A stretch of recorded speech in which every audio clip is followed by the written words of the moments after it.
Contrary to what you think, starting is the easiest part. So let's talk about it.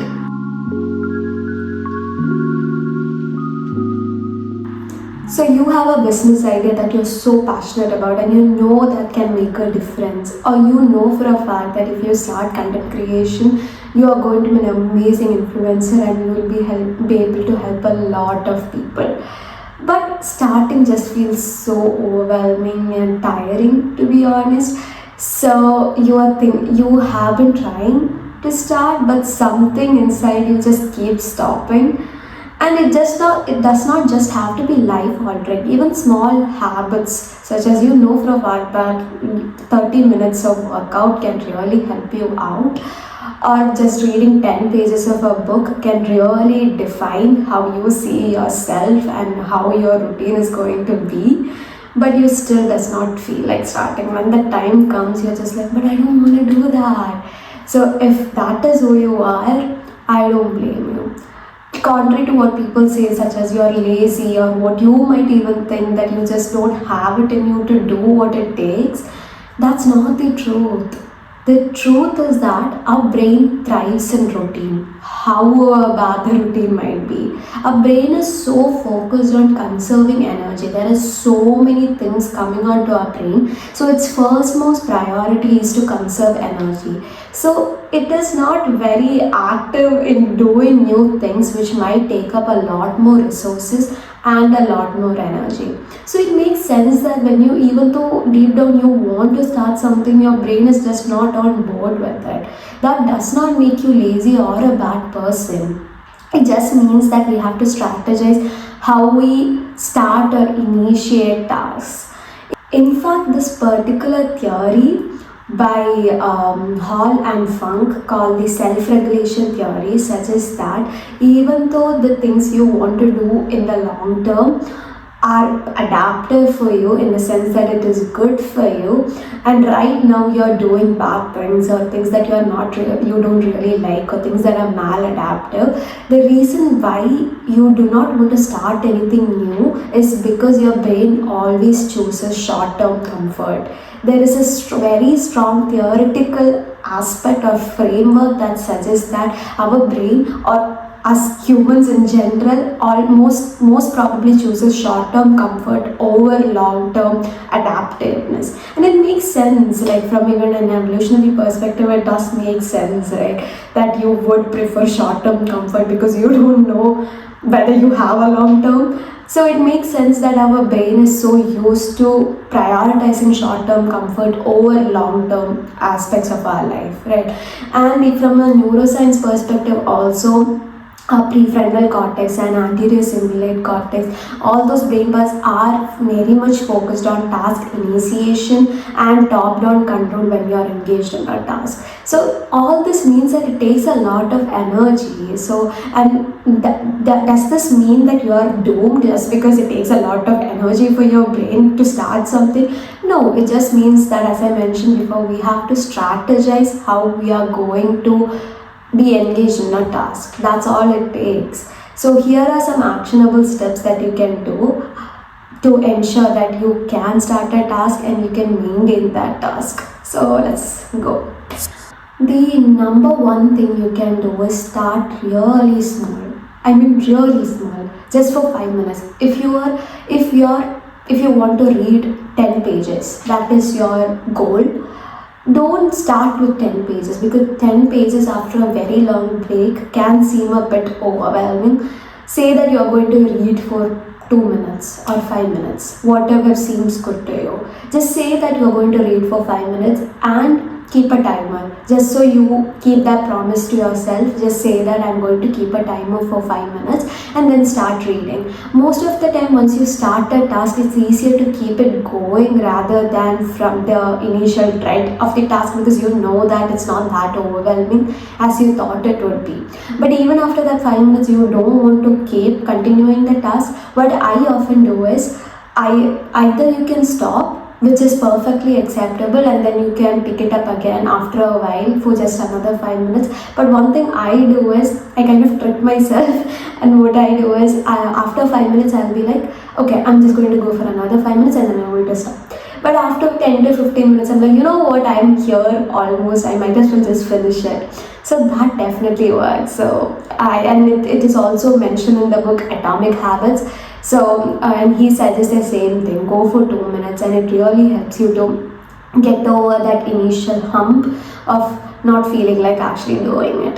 The second thing is called implementation intentions, and there is so much research behind it. It's a suggestion that when you plan a goal in advance and saying that you will implement something when this particular situation arises, it really works.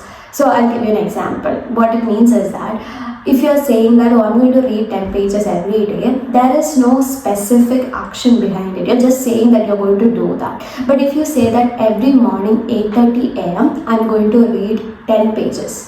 So that really helps your brain to associate that goal with a particular time and when you're going to do it. And once you do it for 2-3 days, on the fourth day you are a little bit more compelled to do it, and after like 21 days, it becomes an automatic thought, oh okay, at 8:30 a.m. I have to read my book. So when you encounter a certain action, there are not many choices for you to do, because you know at that particular point of time you have to read a book, right?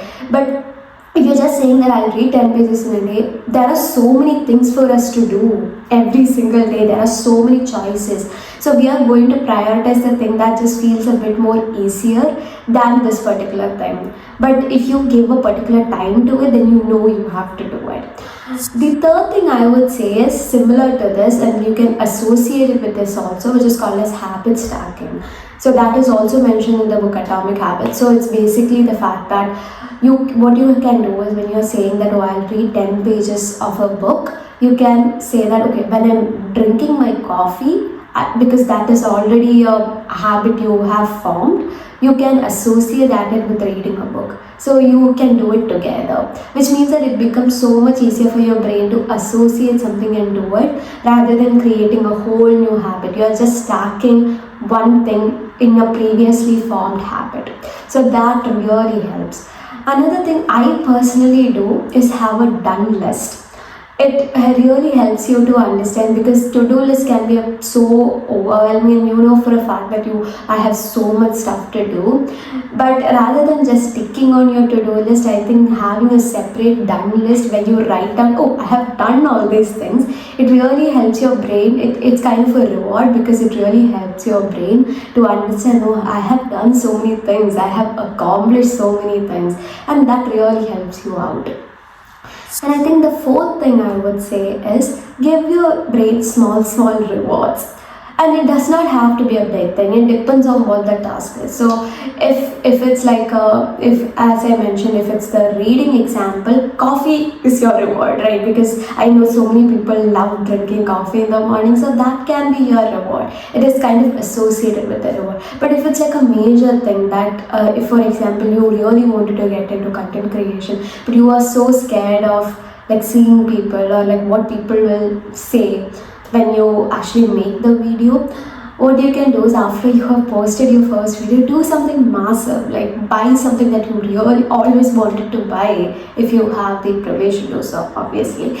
But even if not, go to a really good cafe and celebrate those things. Celebrate the fact that even though you were scared, even though you had that massive problem of starting, you started, you finished it, you posted that content, and that deserves a celebration, right? So go celebrate those things, and don't keep it for some time else, because after a while the heat of actually doing it just kind of goes away, and you don't feel as much as happy about it. So the minute something goes right, go celebrate it, because you deserve it. Joy and celebration makes life makes life worthy.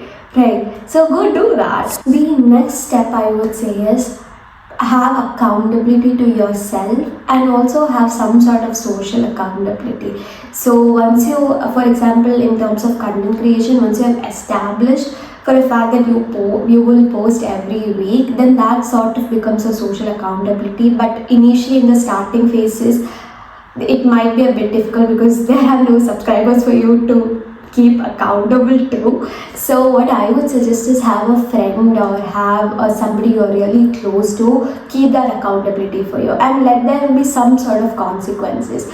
So I saw this one video where this woman was saying how her and her best friend, they send each other money every week when they do not keep accountability on certain things. So if her friend does not post anything, post a content, or she doesn't post anything on Etsy, they will send her £10, and they will do the same if they do not do something that they have to be accountable for. So things like that can really help you when there are actual consequences to it. And her reasoning is that it's much more scary for you to lose that money rather than to gain something, so you are much more likely to be consistent in your action, right? So that really helps. So, and also keeping accountability to yourself, having a visual tracker of saying that, oh, I did this habit for so many days, and actually seeing it can be really helpful, because you know for a fact that I have done this thing so consistently for so many days.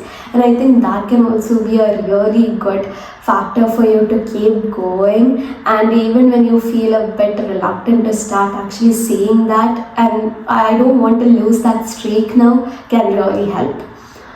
And the most final thing I would say is, and I think this is the most important one, it's the courage to fail. It's the courage to know that even if you fail, it's going to be okay. All the content creators you admire, they had to start somewhere. The one common trend we see is that 3 years down the line, they make a video about their first video and reacting to it, and they feel so cringed out, and they feel like, oh man, like what am I doing, because the sound quality is bad, the video quality is bad. But the one thing we have to remember is that the only reason why they could make that video in the first place was because they started. It's the courage to know that few years down the line, your future self might look back at you and make fun of you. But even then, it's the courage to start. It's the courage knowing that I have to make myself that opportunity to even make fun of myself in the first place. You know what I mean? So that's the whole point. It's the courage to fail. It's the courage to know that things might not go exactly as you want, and it might completely redirect into another place, but all you can do is surrender and trust, and moreover know that if I do my part, things are going to go either exactly how I want or even better than how I want. That's the only two options. So the other thing I would say, the final thing I want to say is that not knowing is a blessing. I'm currently reading this book by Rick Rubin. It's called The Creative Art of Being. It's an amazing book, and I think it's so good for artists and like even researchers, because it has really helped me to understand when I'm in the writing process how much creativity is involved in that, and how essential it is for us to see ourselves as artists. And in the book, the author specifically talks about this one thing, that not knowing is a blessing. If you are going into something, for example, if you are going to build a business but you do not have a business background per se, it's okay, even though it can feel very overwhelming and sometimes very intimidating to be in that space. Not knowing allows you to see things in a very different perspective. So for example, people who are in the business field for so long, they know, okay, this works and this does not work. So they are only going to do things a certain way. But since you don't know all these things, you are more likely to experiment, and you might even be able to come up with something that is very unique to you and even might serve as a blueprint for others. So not knowing is a blessing, even though it can feel very overwhelming.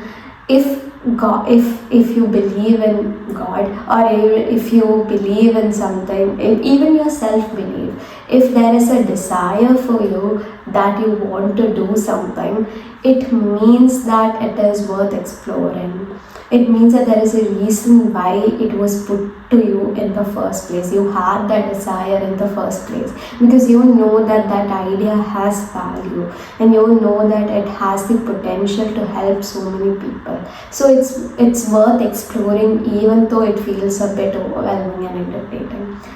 So with that, I hope this video has given you some actionable steps on what to do and how to start. And let me know what you think. Let me know in the comment section what you think about this video, and please subscribe to the video because it really helps me to know whether you like videos like this. So please subscribe, like, comment, share, and just let me know.